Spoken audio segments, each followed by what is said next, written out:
મળતી માહિતી અનુસાર અમદાવાદ જનશતાબ્દી એક્સપ્રેસની અડફટે અંદાજિત 60 વર્ષીય અજાણ્યા આધેડ આવી જતા ટ્રેનની જોરદાર ટક્કરથી દૂર ફંગોળાયા હતા. અકસ્માતમાં આધેડને મોઢાના ભાગે ગંભીર ઇજાઓ પહોંચી હતી તેમજ ડાબો પગ કપાઈ જતા સ્થળ પર જ તેમનું મૃત્યુ થયું હતું.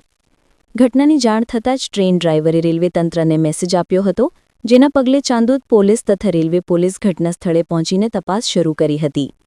પોલીસ દ્વારા આસપાસના વિસ્તારના લોકોનો સંપર્ક કરી મૃતકની ઓળખ કરવાની કાર્યવાહી હાથ ધરાઈ હતી. પરંતુ ટ્રેન અકસ્માતમાં મૃતકના ચહેરાના ભાગને ભારે નુકસાન પહોંચતા ઓળખ થઈ શકી નહોતી. ત્યારબાદ ચાંદોદ પોલીસે મૃતદેહને પોસ્ટમોર્ટમ માટે ડભોઈ સરકારી દવાખાને ખસેડ્યો છે અને અજાણ્યા આધેડની ઓળખ માટેની કાર્યવાહી તેજ કરી છે. પોલીસ દ્વારા જો કોઈ વ્યક્તિને આ અંગે માહિતી હોય તો ચાંદોદ પોલીસ સ્ટેશનનો સંપર્ક કરવા અપીલ કરવામાં આવી છે.